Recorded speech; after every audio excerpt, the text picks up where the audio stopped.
we had seen going about calculating the total number of particles using the expression for the Fermi Dirac distribution, through which we wanted to get a way to calculate the Fermi energy.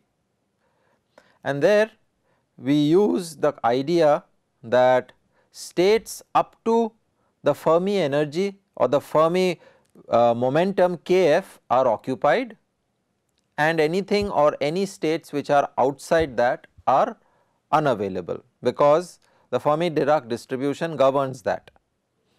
And so we come across this idea that we construct a Fermi sphere, and all states which are within this Fermi sphere are completely occupied. You have a number of states, you start putting in electrons, they start occupying the states, 2 electrons per state, and this is occupied until you reach the boundary of this sphere, whose radius is kf in momentum space, and anything which is outside that are completely vacant, they are completely unoccupied. This is all at temperature T is equal to 0 Kelvin. So we define something called as a Fermi sphere or the Fermi sea, which is at the surface of the sphere. So you have a sea of electrons at the surface of a sphere whose momentum is kf. The sphere separates states which are occupied below it, and for momentum states which are above it are unoccupied. And so therefore our integral is non-zero only for momentum states which are less than or equal to kf, they are completely occupied. And so this integral will be basically the volume of the sphere. Okay. And so you can now use this to evaluate your Fermi. You can just rewrite this and you will get your Fermi momentum as, or the Fermi wave vector is 3 pi square n raised to 1 by 3. This is your Fermi momentum, where n is now the density of electrons. The Fermi momentum or the Fermi wave vector, the size of this vector, which is the boundary between occupied and unoccupied states, the maximum momentum of the particle is governed by the particle number or the density of particles that you have inside the solid.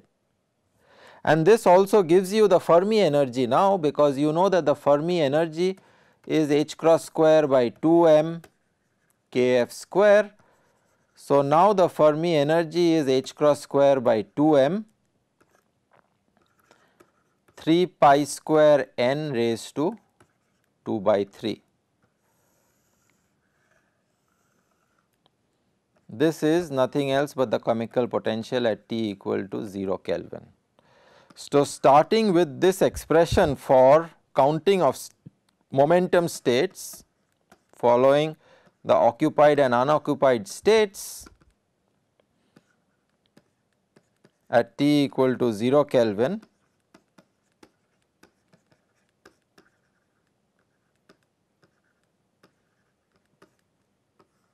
we get an expression for the Fermi energy, and this is related to not to the temperature. This is the energy of very close to what is the maximum energy which the particles have inside the system. So the energy of the particles which are on the Fermi sea, which are on the surface of the sphere, that energy is the Fermi energy, and it is proportional to the density of electrons. Temperature has no role to play in determining the kinetic energy of these particles which are sitting on the Fermi sea.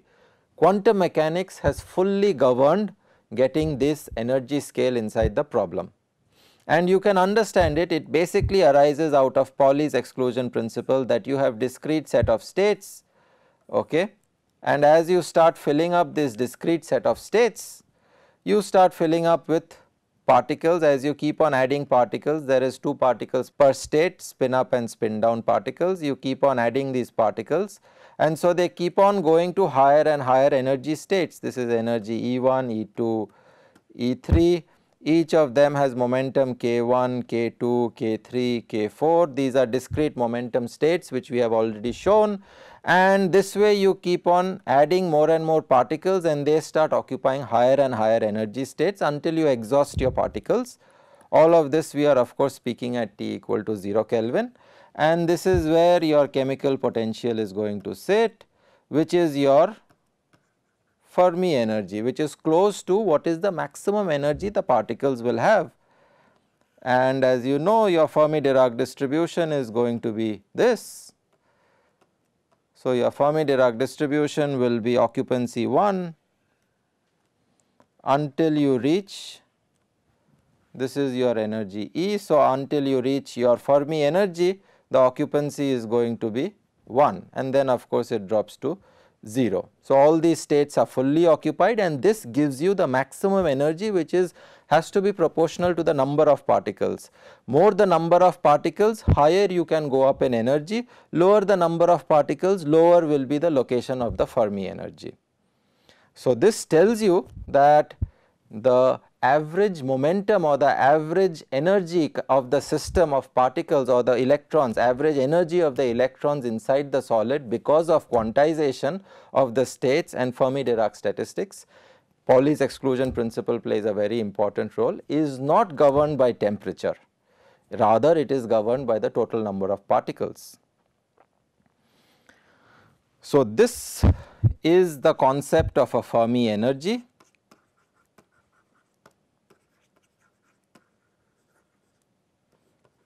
Which clearly comes out because of quantum mechanical considerations.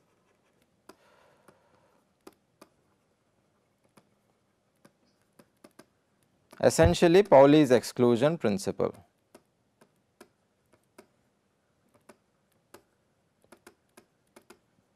Plays a very important role to give rise to this concept of the Fermi energy, which is close to the maximum energy which the electrons can have, and it also gives rise, we come across this concept of your Fermi sphere and the Fermi surface. This surface is called the Fermi surface, the solid surface of the sphere which is the boundary between occupied states and vacant states. This Fermi surface, this surface is called the Fermi surface, or the electrons which are on this surface and moving with a momentum kf is called the Fermi sea. So, kf is 3 pi square n raised to 1 over 3. So, your actual Fermi momentum is h cross kf, which is h cross 3 pi square n raised to 1 by 3, and therefore, you can get the Fermi velocity, which is Pf over m, which will be h cross over m 3 pi square n raised to 1 over 3. You can also obtain your Fermi velocity.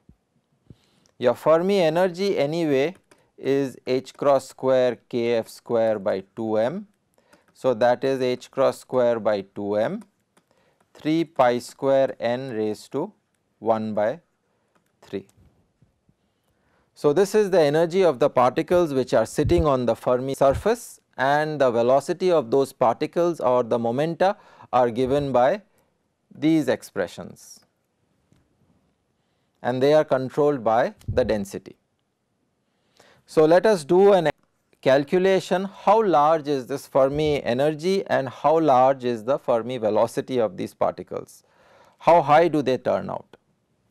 So, for a copper metal, for a metal of copper, we know that you can calculate the density as the Avogadro's number times the density of the electrons into Z divided by A. This is the atomic mass, this is the density, and this is the number of electrons each atom can donate.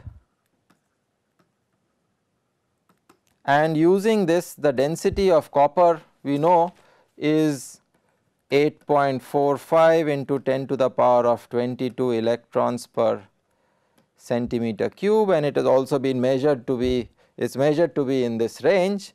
And if you use this density and you calculate the Fermi energy of the system, the Fermi energy for materials like copper. So, you can put this in here and you can also put it in here, and you can calculate the Fermi energy, and you can do the same thing for other metals. And the typical values of Fermi energies that you will get, let me write them down. This turns out to be about 7 electron volts. This is about 5.48 electron volts, 5.51 eV, 11.63 eV. So, the maximum energy or close to the maximum energy the electrons can have inside a metal because of these quantum mechanical considerations turns out to be far larger than what can be generated by thermal energy. These are of the order of few tens of electron volts. In copper it is 7 electron volts. In silver it is 5.4, 5.5. Silver and gold have similar sort of Fermi energies of 5.5. Aluminium has 11. So, these are very large energy scales which are being generated inside the solid, primarily because, again I repeat, it is because of quantum mechanical considerations. If we were to estimate how much is this temperature which corresponds to this much of energy and try to see can thermal energy produce it, then there is a very simple way of doing it, that we may write that the Fermi energy, suppose we could write it as equal to some temperature which can give an energy which is equal to Fermi energy. Then if thermal fluctuations are giving you this energy, we write kBT as equal to this Fermi energy. T is the Fermi temperature, the equivalent temperature which can generate an energy of this order. So, Tf is nothing else but Fermi energy by kB. And for the heck of it, if you just put 7 electron volts out here divided by kB, put it in the right units, you will get this as something like 80,000 Kelvin, which is actually far larger than what the material would vaporize at 80,000 Kelvin. So, this temperature that is associated with this sort of energies is far larger than what is given by the actual temperature of the system. The metal you will maintain it as 300 Kelvin or so, but the Fermi energy is far larger than the temperature at which the metal is being held at. It is not related to the thermal fluctuations inside the system, and that is the concept of the Fermi energy.